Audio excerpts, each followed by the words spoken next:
Huawei looked to upstage Apple on Tuesday.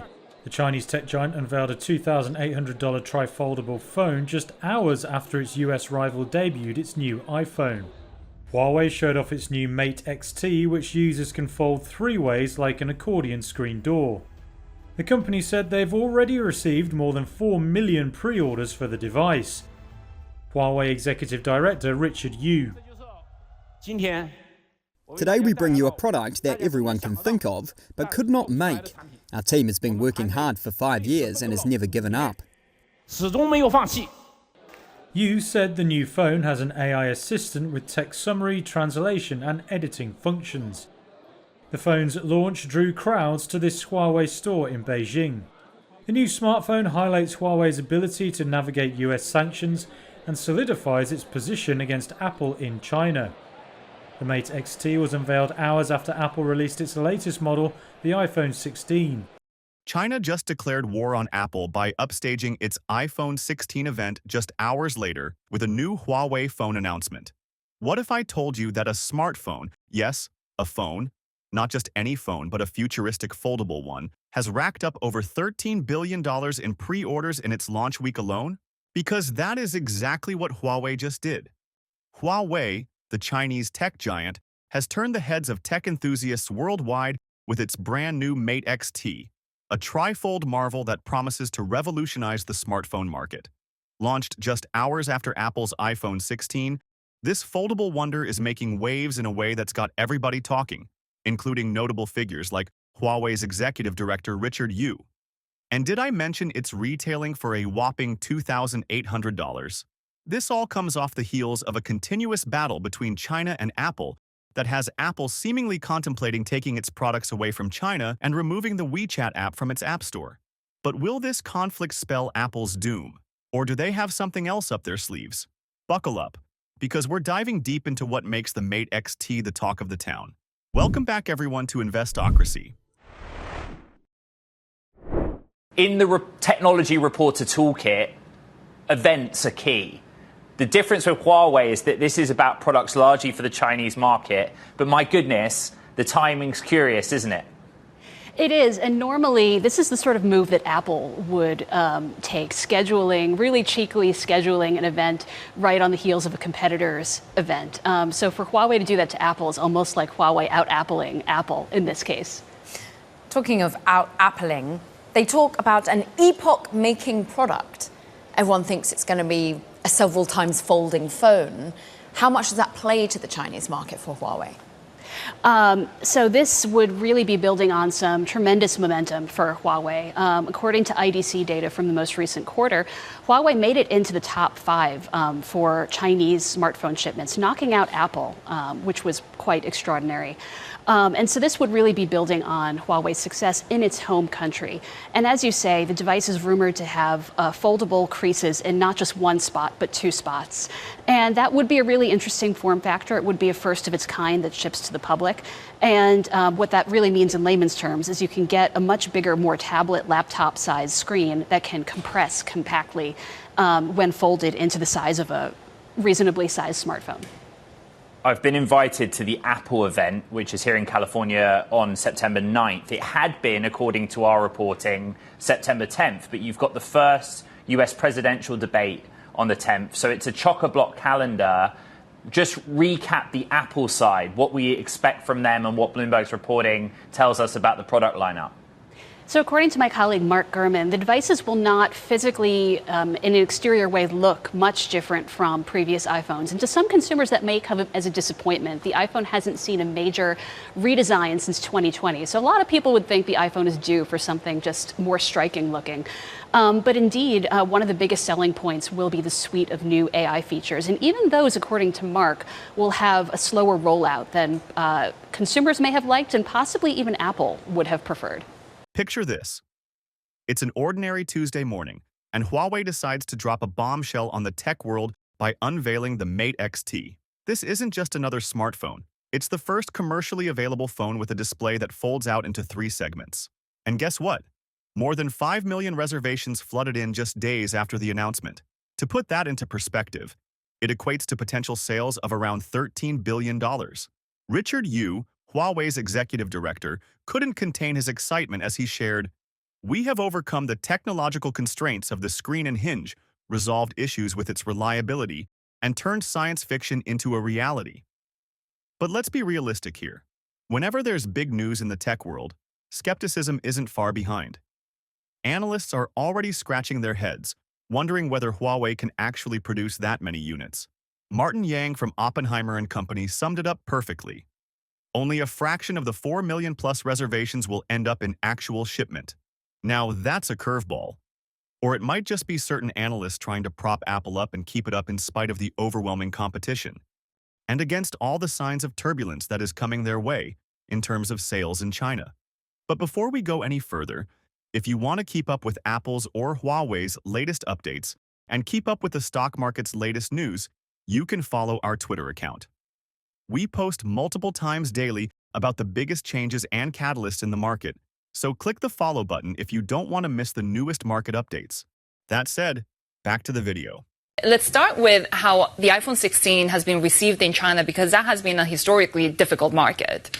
Right. So the big sell of this new iPhone 16 is really the AI features. And these AI, the so-called Apple Intelligence features, actually don't launch in the Chinese language until next year. And then they're actually subject to regulatory approval before they launch in China. So I think there's been a lot of sort of disappointment on Chinese social media. They're saying, what is the point of this, new phone being so expensive if we don't even get these AI features? And in terms of hardware upgrades, those were pretty minimal and not super impressive. So it hasn't really landed in China. What about when it comes to Huawei's and its trifold phone? Right. So this was sort of a really impressive, hardware feat. But at the same time, it comes with a $2,800 price tag, which is, quite jaw-dropping at a time when Chinese consumers more broadly are sort of pulling back on spending.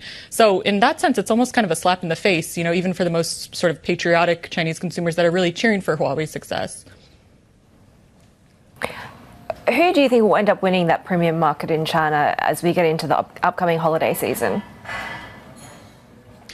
Right. So, we'll have this looming showdown for the premium market coming into the holiday season. And I think Huawei is still probably going to release a new set of their flagship Mate 70 phones. And that could have a lot of influence on the showdown. But right now, this is just my opinion, but I think we'll see more Chinese consumers actually choosing to hold on to their current smartphones a little bit longer.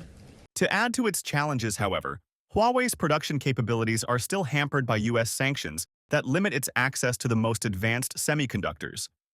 Yes, the same sanctions that forced Huawei to temporarily suspend its 5G phone production back in 2019. But one light shines at the end of the dark tunnel, apart from completely upstaging Apple in their own little game, as Apple seems to have reached a blockade in negotiations with WeChat's payments to stay on the App Store, and are now looking to pull WeChat from the App Store altogether. A move that will surely be looked back at as the single stupidest thing Apple might have done that eventually lead to its ultimate downfall. But do they listen or even realize what kind of travesty they are about to commit? Maybe they are listening to the wrong people, because Apple is thinking of doubling down and quite possibly taking all of its product off China's market. Brave and utterly dumb.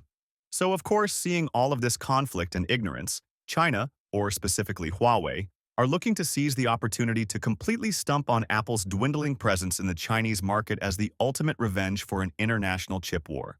But before going any further, if you made it this far into the video, thank you. These videos take a lot of effort and time to make, so if you enjoyed them, please hit the like button and subscribe to the channel. This goes a long way in helping us grow. That said, back to the video. How should we understand this? Because the data feels as if it's been uneven. Sometimes we hear data that Apple isn't shipping many iPhones to China, and then they themselves in their earnings say that it's somewhat healthy. So what do we make of this? Yeah, it's a mixed picture, but what it underscores, I think, is a trend that we've seen reiterated over the last few months for Apple, which is that it does not have that glide path, that easy glide path to growth in the Chinese market that it once did. And you're absolutely right, the data has been mixed. You get the government data, and then you get the data from research firms like IDC. Their numbers coming out today with that 3%, more than 3% slide in the second quarter. What's really important is that 3% slide for Apple compares with 11% growth for its competitors on the Android system, the likes of Huawei, Vivo, Xiaomi and Oppo. So the competitive strength continues as a challenge for Apple. And as you rightly pointed out, what this means is they've fallen out that top 5 handset maker, smartphone maker in the Chinese market for the first time, by the way, in 4 years. We did see details coming through in terms of shipments from the government data suggesting that things were picking up. So it's a bit of a volatile data picture, but the top lines are this is a consumer base in China that is challenged. You link that to the real estate sector. They have less money to spend on some of these premium items. They are cutting back. Consumers are feeling under pressure in China. Then you have the competitive threat of the likes of Huawei that just becomes more acute for Apple, and it just becomes that much more challenging for them. Of course, Apple's betting on their AI products coming through. They still hope to ship about 90 million additional iPhones by the end of this year. And then they're looking to other markets like India, where they've seen a 33% or so increase in revenues most recently. So, going back to the original upstaging, how does the new Mate XT stand up against the iPhone 16? While Apple's latest release focuses heavily on artificial intelligence, those AI functionalities are notably absent in China. This has led to a noticeable 10% drop in iPhone revenue in China for the first 3 months of 2024. It appears that Huawei's latest innovations are pressuring Apple like never before, creating a battlefield where every feature counts. What's even more fascinating is the tech behind Huawei's new superstar. According to Lori Chang from Isaiah Research, the Mate XT might be using the Kirin 90105G processor. Remember, this is the successor to Huawei's own Kirin 9000S, marking a significant step in reducing reliance on foreign technology.